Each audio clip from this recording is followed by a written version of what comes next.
ओम नमो भगवते वासुदेवाय।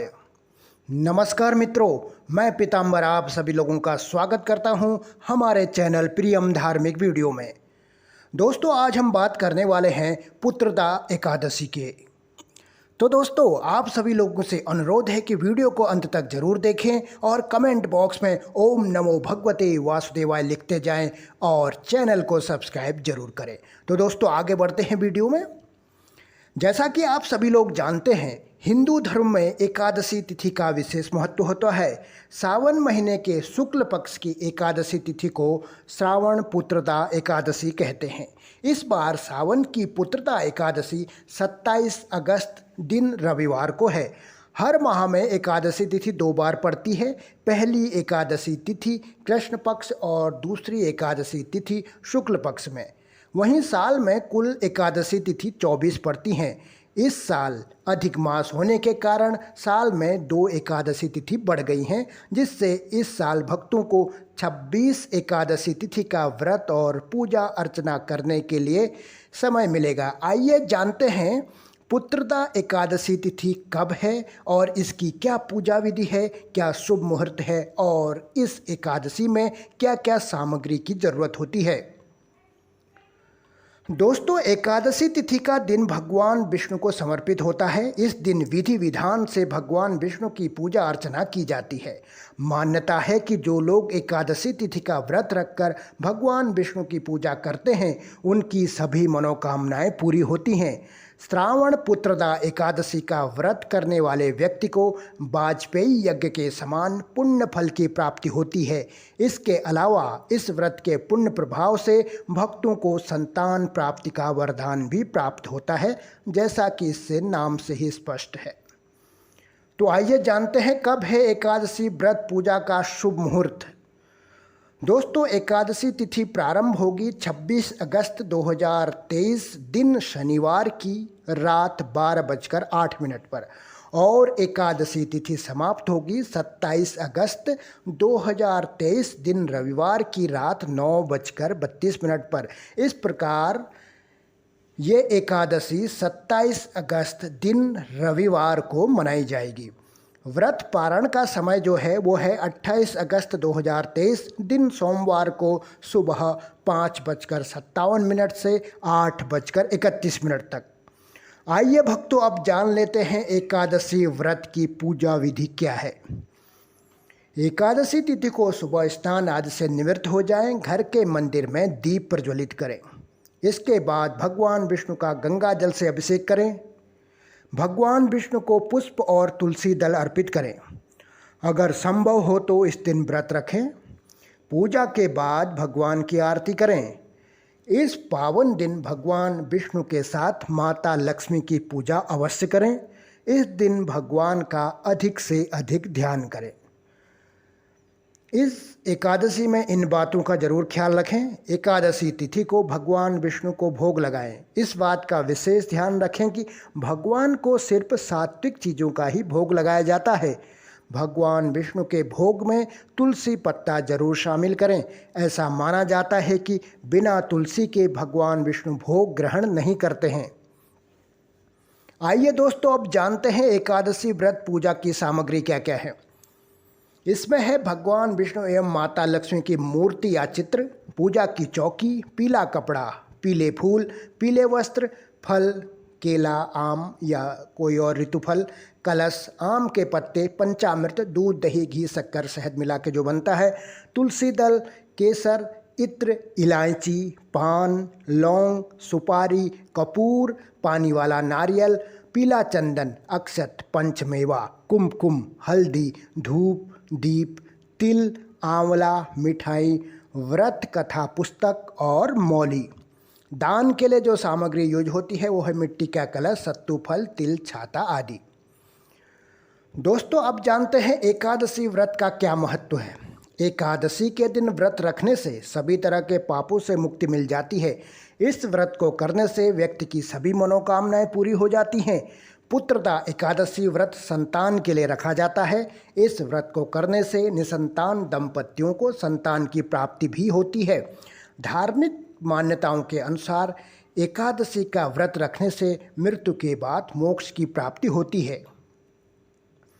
तो दोस्तों, अब जान लेते हैं इस एकादशी की व्रत कथा क्या है।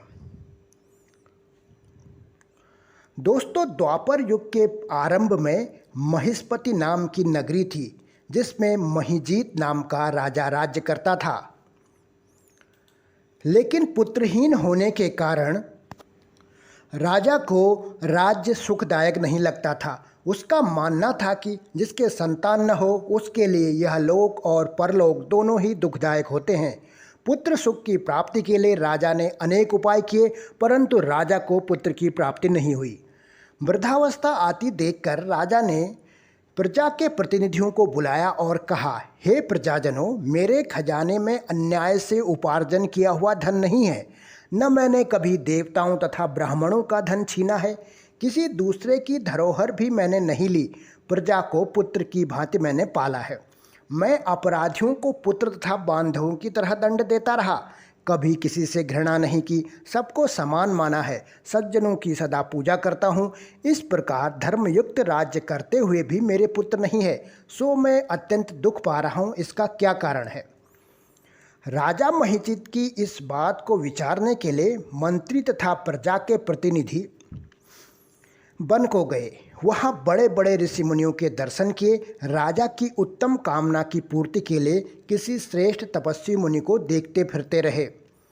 एक आश्रम में उन्होंने एक अत्यंत वयोवृद्ध धर्म के ज्ञाता, बड़े तपस्वी, परमात्मा में मन लगाए हुए, निराहार, जितेंद्रिय, जितात्मा, जित क्रोध, सनातन धर्म के गूढ़ रहस्यों को जानने वाले, समस्त शास्त्रों के ज्ञाता महात्मा लोमस मुनि को देखा, जिनका कल्प के व्यतीत होने पर एक रोम गिरता था। सबने जाकर ऋषि को प्रणाम किया। उन लोगों को देखकर मुनि ने पूछा कि आप लोग किस कारण से आए हैं? निसंदेह मैं आप लोगों का हित करूंगा। मेरा जन्म केवल दूसरों के उपकार के लिए ही हुआ है, इसमें संदेह मत करो। लोमस ऋषि के ऐसे वचन सुनकर सब लोग बोले, हे महर्षि, आप हमारी बात जानने में ब्रह्मा से भी अधिक समर्थ हैं, अतः आप हमारे इस संदेह को दूर कीजिए। महिष्पतिपुरी का धर्मात्मा राजा महिजीत प्रजा का पुत्र के समान पालन करता है, फिर भी वह पुत्रहीन होने के कारण दुखी है। उन लोगों ने आगे कहा कि हम लोग उसकी प्रजा हैं, अतः उसके दुख से हम भी दुखी हैं। आपके दर्शन से हमें पूर्ण विश्वास है कि हमारा यह संकट अवश्य दूर हो जाएगा, क्योंकि महान पुरुषों के दर्शन मात्र से अनेक कष्ट दूर हो जाते हैं। अब कृपा करके राजा के पुत्र होने का उपाय बतलाइए। यह वार्ता सुनकर ऋषि ने थोड़ी देर के लिए नेत्र बंद किए और राजा के पूर्व जन्म का वृत्तांत जानकर कहने लगे कि यह राजा पूर्व जन्म में एक निर्धन वैश्य था।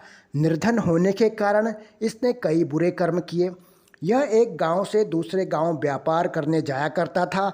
एक समय ज्येष्ठ मास के शुक्ल पक्ष की द्वादशी के दिन मध्याह्न के समय वह, जबकि 2 दिन से भूखा प्यासा था, एक जलाशय पर जल पीने गया। उसी स्थान पर एक तत्काल की ब्याई हुई प्यासी गाय भी जल पी रही थी।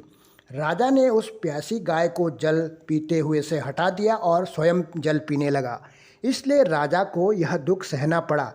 एकादशी के दिन भूखा रहने से वह राजा हुआ और प्यासी गाय को जल पीते हुए हटाने के कारण पुत्र वियोग का दुख सहना पड़ रहा है। ऐसा सुनकर सब लोग कहने लगे कि हे ऋषि, शास्त्रों में पापों का प्रायश्चित भी लिखा है, अतः जिस प्रकार राजा का यह पाप नष्ट हो जाए, आप ऐसा उपाय बतलाइए। लोमस मुनि कहने लगे कि श्रावण शुक्ल की एकादशी को, जिसे पुत्रदा एकादशी भी कहते हैं, तुम सब लोग व्रत करो और रात्रि को जागरण करो, तो इससे राजा का यह पूर्व जन्म का पाप अवश्य नष्ट हो जाएगा, साथ ही राजा को पुत्र की अवश्य प्राप्ति होगी। लोमस ऋषि के ऐसे वचन सुनकर मंत्रियों सहित सारी प्रजा नगर को वापस लौट आई और जब श्रावण शुक्ल एकादशी आई तो ऋषि की आज्ञानुसार सबने पुत्रदा एकादशी का व्रत और जागरण किया। इसके पश्चात द्वादशी के दिन इसके पुण्य का फल राजा को दिया गया। उस पुण्य के प्रभाव से रानी ने गर्भधारण किया और प्रसव काल समाप्त होने पर उसे एक बड़ा तेजस्वी पुत्र उत्पन्न हुआ। इसलिए हे राजन, इस श्रावण शुक्ल एकादशी का नाम पुत्रदा पड़ा। अतः संतान सुख की इच्छा हासिल करने वाले इस व्रत को अवश्य करें। इसके महात्म्य को सुनने से मनुष्य सब पापों से मुक्त होता है और इस लोक में संतान सुख भोग कर परलोक में स्वर्ग को प्राप्त करता है। तो दोस्तों, ये थी आज की वीडियो। आशा करता हूँ आपको वीडियो ज़रूर पसंद आई होगी। दोस्तों, इसी तरह की धार्मिक वीडियो देखने के लिए हमारे चैनल को सब्सक्राइब जरूर करें और वीडियो को अपने दोस्तों व रिश्तेदारों के साथ अवश्य शेयर करें। अपने व्हाट्सएप ग्रुप पे, अपने फेसबुक ग्रुप पे और अपने टेलीग्राम ग्रुप पे व अन्य सभी मीडिया प्लेटफॉर्म पर भी इस वीडियो को जरूर शेयर करें, क्योंकि दोस्तों अच्छी बातें सभी तक पहुंचनी चाहिए। तो मिलते हैं अगली वीडियो में, तब तक के लिए अनुमति दीजिए अपने मित्र पीताम्बर को। हर हर महादेव। ओम नमो भगवते वासुदेवाय।